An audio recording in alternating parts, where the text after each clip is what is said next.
오늘 읽은 본문의 말씀을 가지고 광야의 유익이라는 제목으로 함께 말씀을 나누려고 합니다. 먼저 지난 1월과 2월에 이사 본문을 가지고 아침 묵상에 동참해 주신 우리 모든 성도님들께 하나님의 크신 은혜와 축복이 가득하길 소망합니다.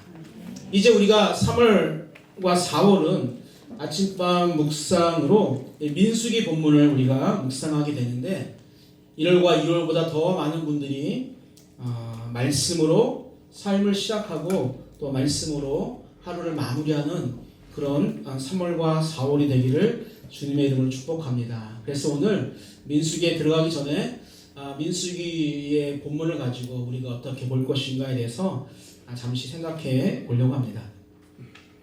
여러분, 민수기는 두 가지의 명칭이 있습니다. 첫 번째, 그것은 두 가지로 하는 것은 민수기를 어떤 관점으로 해석하느냐에 따라서 제목이 나눠지는 것 같습니다.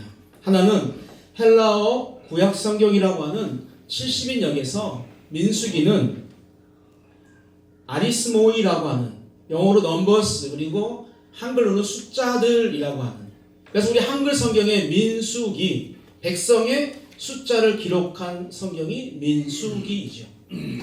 그렇게 본다면 우리가 읽는 개역 개정은 구약 헬라어 성경 70인역과 같은 맥을 가지고 있다고 우리가 볼 수가 있습니다. 이렇게 본문을 제목을 정하게 되어진 것은 민수기를 제1차, 2차 인구 조사로 이해했기 때문입니다. 또 다른 제목이 하나 있는데 그것은 히브리 성경에서 이야기하는 배 미드바르라는 거예요. 배 뭐뭐 안에서, 미드바르 광야 안에서, 광야에서라는 제목을 가지고 있습니다. 이렇게 제목을 정하게 된 것은 시내산에서 출발해서 약속의 땅 바로 건너편이었던 모압 평지에 이르기까지 약 40년 광야의 여정을 주요 줄거리로 보았기 때문이죠. 여러분, 레위기가 시내산에서 1년간의 기록이라고 한다면 민수기는 광야에서 약 38년 동안에 일어났던 그런 일들을 기록한 본문입니다. 여러분, 성막에서 예배를 하나님께서 말씀을 통해서 가르치셨다고 한다면 이제는 광야에서 무엇을 가르치기를 원하시냐면 순종을 가르치기를 원하십니다. 여러분, 민수기의 무대는 광야입니다. 광야는 물도 없고 풀 한 폭이 나지 않는 그런 죽음의 땅입니다. 길도 없고 아무도 가보지 않은 그런 미지의 땅이 광야입니다. 광야는 실망한 곳도 피할 곳도 없는 불확실하고 위험한 두려움의 땅이기도 합니다. 그래서 광야는 믿음의 시작이 되는 곳이고 또한 광야는 믿음이 시험받는 땅이기도 합니다. 광야는 순종을 통해서 하나님의 임재를 경험하는, 그리고 내 안에 하나님의 그 크기를 키우는 믿음의 현장이기도 합니다. 성인만 60만 명이라고 하는 거대한 백성, 그 거대한 백성이 광야에서 이제는 거룩한 백성으로 거듭나고 내 안에 그동안 나를 누르고 있던 그 애굽이라는 존재가 가나안이 되기 위해서 반드시 거쳐야 하는 곳이 또한 광야입니다. 그리고 광야는 지금 우리가 살고 있는 세상이기도 합니다. 여러분, 이러한 광야는 새하늘과 새 땅이 이를 때까지 우리는 광야에서 벗어날 수가 없습니다. 그래서 우리는 민수기를 통해서 광야의 삶을 어떻게 사는 것이 잘 사는 것인지에 대한 교훈을 우리는 반드시 배워야 합니다. 그렇지 않으면 민수기는 우리와는 관련이 없는 이스라엘 백성들에게 행하신 하나님의 이야기로 그치고 우리는 광야에서 지금처럼 허덕이고 불평하며 살아갈 수밖에 없을 것입니다. 3월과 4월 함께 볼 그 민수기의 말씀이 여러분의 이야기가 되기를 다시 한번 주님의 이름으로 축복합니다. 여러분, 이런 말이 있습니다. 소도 비빌 언덕이 있어야 비빈다라고 하는 속담이 있습니다. 누구나 의지할 곳이 있어야 무슨 일이든 시작할 수 있다라는 것을 비유하는 말입니다. 그래서 비빌 언덕이 있는 사람은 행복한 사람이라고 할 수 있습니다. 필요로 할 때 그 언덕을 찾아갈 수 있기 때문이죠. 그런데 여러분, 이 말을 신앙의 관점에서 다시 표현하면 저는 이렇게 표현하고 싶습니다. 비빌 언덕이 나의 우상이 될 수 있다. 그래서 지금 여러분이 아무것도 기대할 것이 없고 지금 여러분들이 누구도 기댈 수 없는 상황이라면 여러분은 온전히 하나님만을 바라보면서 기대는 훈련을 할 수 있는 절호의 기회를 잡은 것이라고 생각해야 합니다. 여러분, 우리가 생각을 바꿔야 합니다. 광야는 죽음의 땅이 아니라 광야는 내 믿음을 온전히 세울 수 있는, 오직 하나님만 바라볼 수 있는 그런 기회의 땅인 것입니다. 그렇다면 40년의 광야 이야기를 통해서 하나님은 과연 우리에게 무엇을 말씀하기를 원하실까요?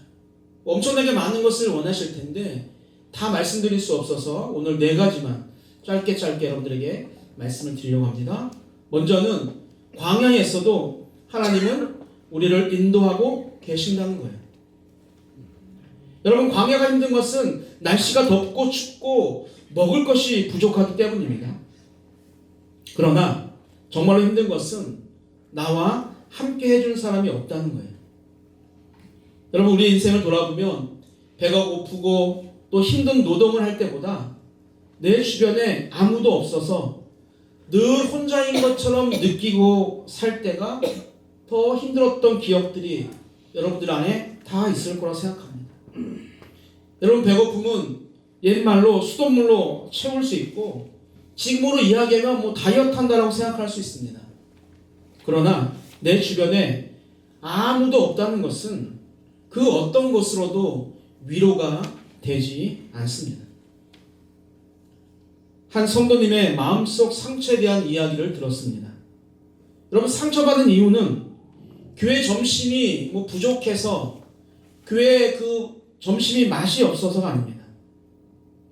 3, 4, 5 모여서 밥을 먹는데 나만 혼자 먹는 것 같고 밥을 먹고 내려왔더니 3, 4, 5 커피를 마시고 있는데 나만 혼자 커피를 마시는 것 같은 그런 마음이 들었다고 합니다.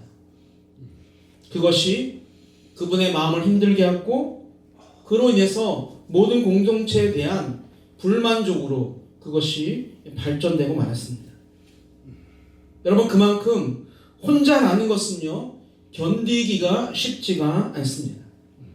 우리만 그런 것이 아니라 하나님의 아들이었던 예수님도 그와 같은 일을 겪으셨어요. 태초 전부터 삼위의 하나님으로 성부와 성령과 함께 하셨던 그 예수님은요 로마 군병의 그 모진 채찍에 맞아서 힘든 것이 아니었습니다. 옆구리에 수십 번 찌르는 그 창 때문에 힘들고 아픈 것이 아니었어요. 십자가 위에서 피를 다 쏟고 죽으시는 그것이 우리 예수님이 힘든 것이 아니었습니다. 예수님이 가장 힘들어 하신 것은 죽은 후에 3일 동안 성부와 성령과 단절되어서 혼자 있는 것, 그것이 가장 힘든 것이었어요. 그래서 예수님은 십자가를 지시기 전 겟세마네 그 동산에서 땀이 핏방울같이 되어서 땅에 떨어질 정도로 그것을 피하고 싶은 마음으로 간절히 기도했죠. 아버지께서는 모든 것이 가능하시니까 이 잔을 내게서 옮겨주십시오. 여러분, 많은 목회자들이 가장 힘들어하는 것이 어떤 성도님들로부터 어떤 책망과 비판을 받는 것, 또 매주 몇 번의 설교를 준비하는 것이 아닙니다. 목회자의 궁극적 괴로움은 정년이 되어서 법이 정한 나이가 되어서 때로는 어떤 일신상의 이유로 늘 함께했던 성도들과 헤어지는 것이죠. 더 이상 매주 볼 수 없는 것이 은퇴하신 목사님들의 가장 큰 어려움이고 또한 힘든 그런 상황이라고 합니다. 우리가 인생을 살면서 그런 헤어짐은 수없이 겪으면서 살아갑니다. 그래서 우리의 인생을 광야에 비유하는 것입니다. 그러나 우리가 오늘 반드시 기억해야 하는 것은 하나님은 그 순간에도 우리를 인도하고 계신다는 것. 이스라엘 백성들을 낮에는 구름 기둥으로 밤에는 불 기둥으로 인도하시며 함께 하셨던 것처럼 내가 어떤 상황이 있다 할지라도 나의 손을 절대로 놓지 않으시고 내가 너와 함께 하고 있으니 힘들어하지도 말고 슬퍼하지도 말라라고 지금도 내 옆에서 그렇게 말씀하고 계신다는 거예요. 여러분, 이생망이라고 합니다. 이생망. 이번 생은 망했다. 여러분, 그러나 그 말은 정말 잘못된 말입니다. 먼저는 성경에서 인간은 태어나면 죽고 다시 육신의 몸으로 태어날 수 없음을 말하고 있어요. 죽은 후에는 심판만 기다리고 있는 것이죠. 우리 인생이 진짜로 망하는 것은 가난한 집의 아들이나 딸로 태어난 것이 아닙니다. 남들처럼 멋지고 마음껏 하고 싶은 것 하지 못해서 내가 망한 것이 아닙니다. 진짜로 우리 인생이 망하는 것은 하나님의 인도하심 없이 혼자서 이 광야 같은 세상에서 정말 매일매일 고생만 하다가 끝까지 하나님 영접하지 못해서 영원한 생명 얻지 못하고 영원한 고통이 있는 지옥으로 가는 거예요.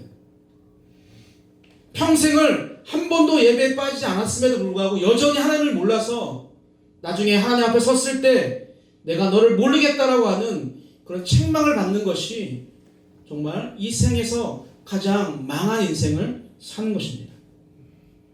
사랑하는 성도 여러분들, 우리가 사는 세상은 광야입니다. 먼저 그것을 우리가 인정해야 합니다.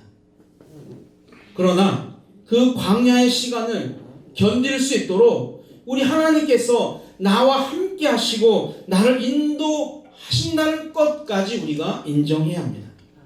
그래야 광야의 삶이 우리에게 유익이 되는 거예요. 하나님이 여러분과 함께 하시면서 인도하고 계시다는 것을 잊지 않게 되기를 주님의 이름으로 축복합니다. 아멘. 여러분, 두 번째는 광야에서 조심해야 할 것이 있는데 그것은 바로 불평이라는 것입니다. 출애굽을 하고 하나님이 준비하신 그 가나안 땅으로 가기 위해서는 반드시 광야를 거쳐야 합니다. 광야는 밤의 추위와 낮에는 더위와 싸워야 하고 또 언제 다른 민족을 만나서 전쟁을 해야 할지도 모르는 곳이 바로 광야입니다. 이 말은 광야에서는 감사의 조건을 찾기가 어렵다는 거예요. 그래서 그럴까요? 이스라엘 백성들은 애굽에서 나온 지 3일 만에 불평을 쏟아내기 시작합니다. 노예 생활을 청산하고 자유의 몸이 된 것도 불평하고 값없이 주신 만나를 먹으면서도 감사보다는 애굽에서 먹던 음식을 그리워하면서 불평을 쏟아냅니다. 이스라엘 광야의 여정은 이렇게 불평으로 시작해서 불평으로 끝이 나요. 그런데 백성들의 불평은 순식간에 백성들에게 퍼지고 그 불평이 모세에게 쏟아지기 시작하죠. 여러분, 백성의 불평이 모세를 힘들게 하자 모세도, 그 지도자 모세도 하나님께 불평을 쏟아냅니다. 모세의 불평인데요, 민수기 11장 15절입니다. 읽겠습니다. 주께서 내게 이같이 행하실진대 구하옵나니 내게 은혜를 베푸사 즉시 나를 죽여 내가 고난당함을 내가 보지 않게 하옵소서. 아멘. 여러분, 즉시라는 단어와 이 죽여라는 단어가 같은 단어예요. 히브리어로는 하라그라고 하는 킬. 그래서 두 번의 반복을 통해서 강조하는 것이죠. 여러분, 지금 모세가 하는 이야기는 어떤 말이냐면 백성들의 불평과 불만을 나 혼자 계속 감당하게 하시려면 이런 꼴 저런 꼴 보기 싫으니까 나를 빨리 죽여서 백성들의 불평을 듣지도 보지도 않는 그런 자유로움을 달라라고 지금 이야기하는 거예요. 여러분, 불평과 불만이 공동체를 파멸로 이끌고 지도자 모세까지 무너뜨리고 있는 것을 성경은 우리에게 잘 보여주고 있습니다. 그러나 이스라엘 백성들이 불평을 늘어놓고 모세가 불평하는 것에 대해서 우리는 동의할 수가 없습니다. 그 다음에 나오는 신명기 8장과 29장에 보면 하나님께서 40년 동안 그들의 옷이 헤어지지 않게 하시고 그들의 신이 헤어지지 않게 하셨다고 말씀하고 있고, 그들이 광야 생활하면서 그들의 먹을 것을 모자라게 하지 않으시고 또 다른 민족들에 의해서 죽임을 당하게 하지도 않았기 때문입니다. 이스라엘 백성들은 불평보다는 감사의 말을 하는 것이 맞다는 것이죠. 여러분, 우리 인생도 광야라고 말씀을 드렸습니다. 그리고 교회 공동체도 우리 인생의 한 부분이라고 한다면 교회도 광야와 같은 그런 불평이 나올 수 있는 곳입니다. 그러나 다시 우리가 돌아보면 감사할 것이 더 많은 것이 교회입니다. 먼저 교회는 하나님과 영적으로 깊이 교제할 수 있는 곳입니다.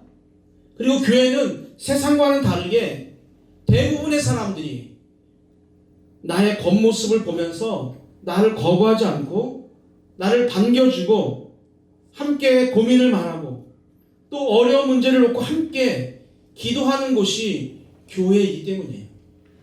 만약에 지금 여러분의 신앙생활이 이와 같지 않다면 지금 신앙생활을 잘못하고 있는 것입니다. 교회는 그런 곳이에요. 그래서 일방적인 불평을 말하는 곳이 되어서는 안 됩니다.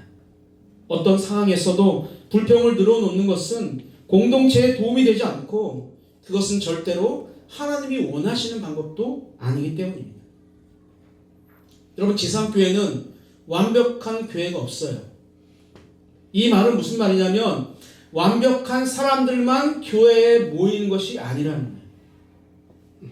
여러분, 교회는 힘들고 어렵고 상처받은 자들, 남들이 쳐다보지 않는 사람들, 가진 것이 아무것도 없는 사람들, 배우지 못한 사람들, 그 어떤 사람들도 거부감 없이 와서 교회 공동체 안에서 그 상처와 그 아픔을 치유하는 곳이 되어야 합니다.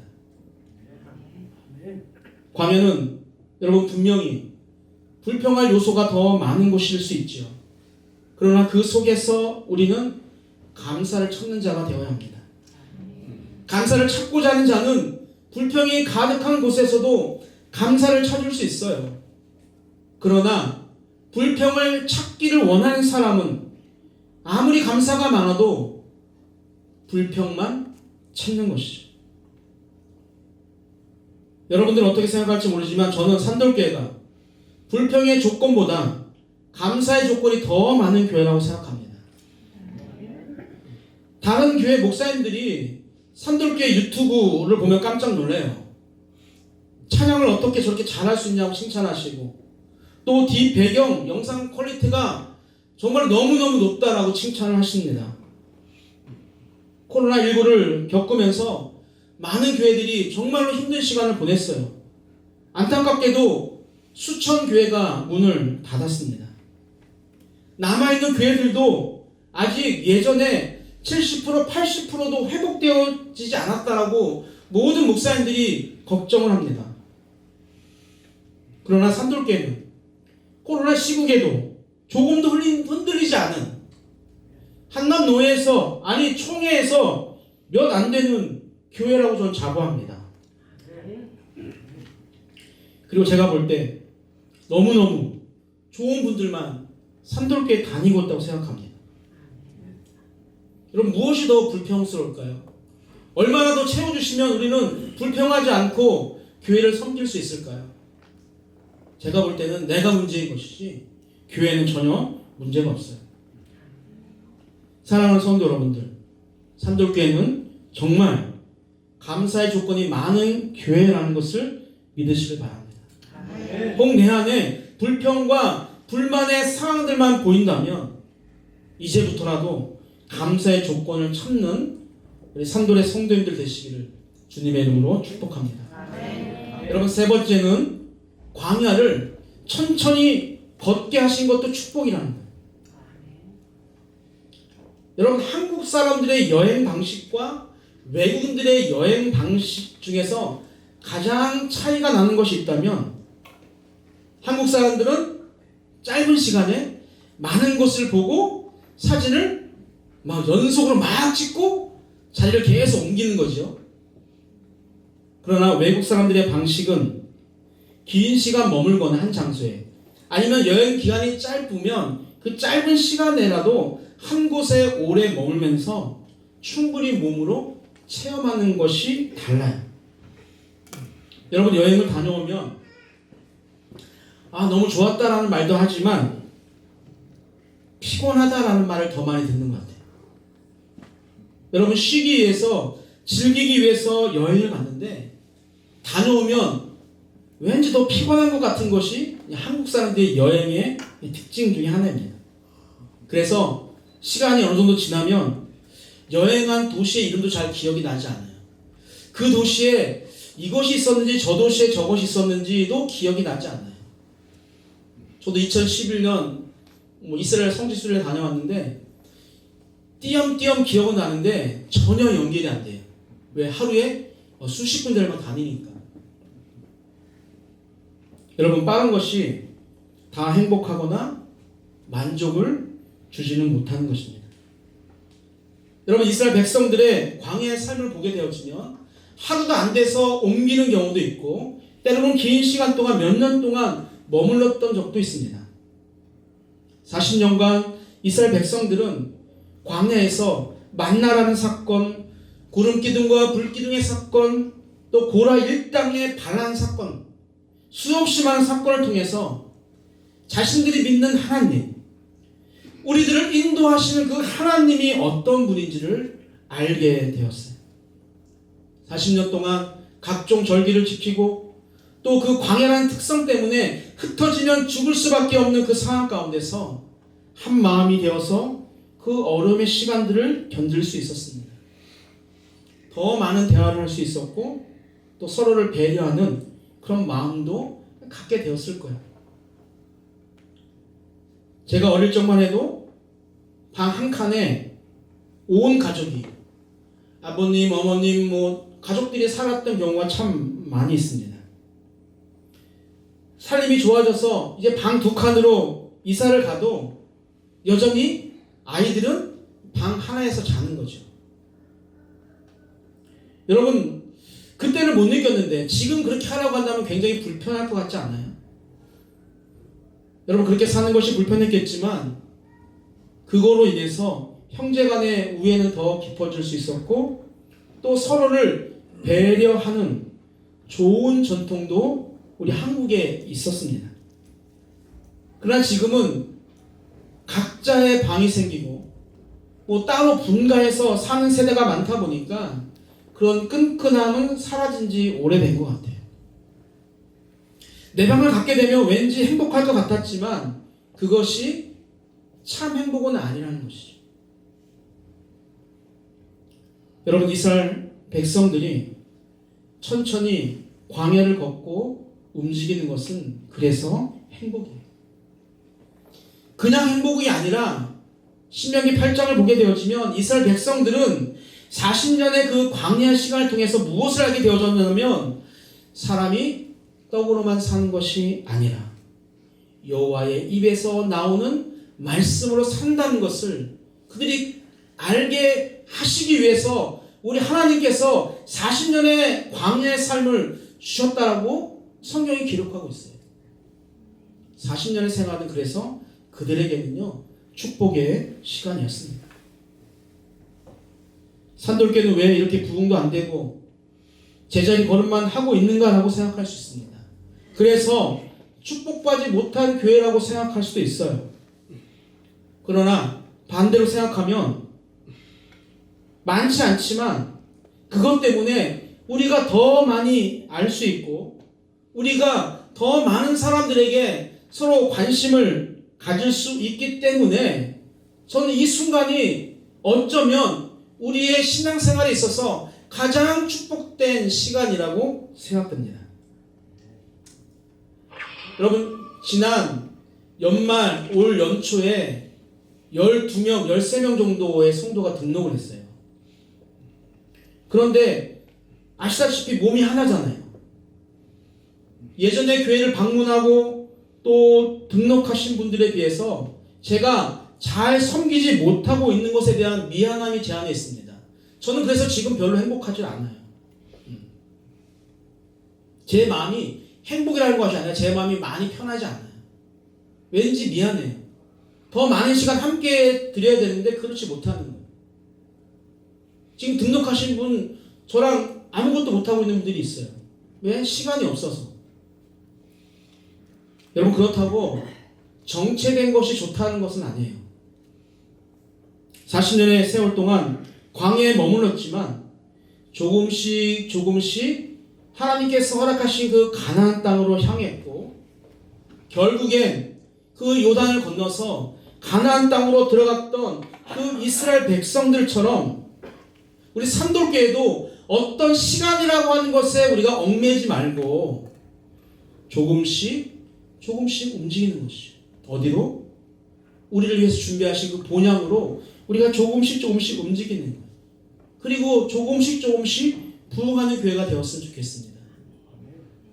우리가 나와 함께 신앙생활하는 모든 분들의 많은 부분들을 알게 되어지고, 그래서 그 부분들을 위해서 우리가 함께 기도할 수 있는 그런 교회가 행복한 교회 아닐까요? 나랑 같이 예배를 드리는데 도대체 누군지도 몰라, 어디에 사는지도 몰라, 이름도 몰라, 아무것도 몰라. 저는 그런 교회보다는 지금 많지 않지만 그래도 같은 공간에서 같은 시간에 예배를 드리면서 많은 것을 알 수 있는, 저는 지금이 행복한 교회라고 생각합니다. 그리고 우리가 더 단단해지고 감당할 만큼 성장하면 하나님께서 우리가 원하지 않아도 반드시 더 많은 것들로 또 성도님들로 채워주실 겁니다. 여러분, 광야 여정에서 중요한 것은요, 빨리 가고 멀리 가는 것이 아니에요. 무엇이 중요할까요? 바르게 가고 함께 가는 것이 더 중요해요. 광야에서 그 무리와 떨어지게 되어지면 죽는 거예요. 나는 건강하니까 막 달려가고 힘들고 어려운 분들은 뒤에 천천히 따라오게 되어지면 나머지 분들 다 죽는 거예요. 그것이 광야의 특성입니다. 우리가 빨리 가고 멀리 가는 것이 아니라 바르게 가고 함께 가는 것임을 잊지 않는다면 천천히 우리가 공동체와 보조를 맞추어서 끝까지 걷는 것이 행복이고, 그것이 정말로 축복이라는 것을 우리는 알게 될 것입니다. 그 축복을 여러분들 지금부터 마음껏 누리게 되기를 주님으로 축복합니다. 그럼 마지막은요, 광야에서 모든 것은 성막, 즉 교회 중심으로 살아야 한다는 거예요. 오늘 본문 2절입니다. 읽겠습니다. 이스라엘 자손은 각각 자기의 진영의 군기와 자기의 조상의 가문의 기로 곁에 진을 치되 회막을 향하여 사방으로 치라. 아멘. 여러분, 이스라엘 진영과 그 대열의 중심에는 항상 무엇이 있었냐면 성막이 있었습니다. 각 지파의 규모와 역할은 다 달라요. 그런데 같은 것이 하나 있다고 한다면 모든 지파들이 다 성막을 향해서 진열이 되어져 있다는 거예요. 그 성막을 중심으로 한 그 진영의 배치는 하나님께서 선택하신 모세를 통해서 하나님의 말씀을 가장 잘 전달할 수 있는 구조이기도 합니다. 여러분, 공동체의 하나됨보다 더 중요한 것은요, 말씀을 순종의 하나가 되는 거예요. 우린 여러분 다른 것으로도 많이 하나가 될 수 있습니다. 악한 것으로도, 하나님이 원치 않으시는 것으로도. 그래서 그런 하나님이 중요한 것이 아니라 우리가 말씀 안에 순종하는 것으로 하나 되는 것이 중요하다는 거예요. 여러분, 완벽해 보이는 그 진영 배치도 그 12지파 백성들의 순종이 없으면 아무런 소용이 없는 것이죠. 이스라엘 백성들은 하나님의 명령대로 자리를 지키고 또 하나님의 명령대로 이동을 했어요. 진을 치고 행군하는 그 순서를 정하는 것은 어떠한 지파의 세력으로 정해진 것이 아니라 바로 하나님의 뜻과 하나님의 의도대로 했다는 거예요. 가장 후미에서 따라왔던 단지파, 또 지파의 그 숫자에 헤아림도 당하지 않았던 그 레위 지파도 전혀 불평하지 않고 순종합니다. 사랑하는 우리 성도 여러분들, 우리의 삶의 중심도 성막, 즉 교회여야 합니다. 일주일 동안 각자의 자리에서 살면서도 마음과 생각은 우리가 교회를 향하고 있어야 합니다. 우리가 성전의 중심의 삶을 산다는 것은 다른 것이 아니라 바로 말씀의 순종의 삶을 살아간다는 거예요. 내게 주신 그 자리가 무엇이라도 그 자리를 지키는 그 한 사람 한 사람의 작은 순종이 결국에는 하나님의 교회를 세우고 또 하나님의 나라를 더욱 더 영화롭게 영광스럽게 만드는 것입니다. 이스라엘 백성들의 순종 없이는 가나안 땅에 들어갈 수 없었던 것처럼 그런 우리 안에 말씀에 대한 하나님께서 우리에게 부여해 주신 그 사명에 대한 순종이 없이는 산돌교의 성장도 절대로 없습니다. 여러분, 광야가 힘들고 어렵고 고독한 곳만은 아니에요. 그 순간에 나와 누가 함께하고 있는지 또 감사의 조건을 찾는 자가 되는지 천천히 걸으면서 하나님의 뜻을 알아가고 있는지 그리고 우리 마음의 중심에 하나님의 교회가 있는지 여러분 그런 것들이 내 안에 채워진다면 광야는 내 인생에 있어서 불행한 장소가 아니라 어떤 장소? 나의 삶에 유익을 주는 엄청나게 놀라운 장소가 된다는 것이죠. 여러분 지금 광야에 놓여 있습니다. 그것이 우리의 인생이에요. 여러분 누구와 함께하고 있습니까? 여러분의 마음속에 하나님이 함께하고 있다는 것이 믿어집니까? 여러분 안에 불평보다는 감사가 넘칩니까? 여러분의 삶이 성막, 교회를 중심으로 향하고 있습니까? 그렇다면 여러분들은 축복된 사람들이에요. 그런 삶을 살아가게 되기를 주님의 이름으로 축복합니다. 네.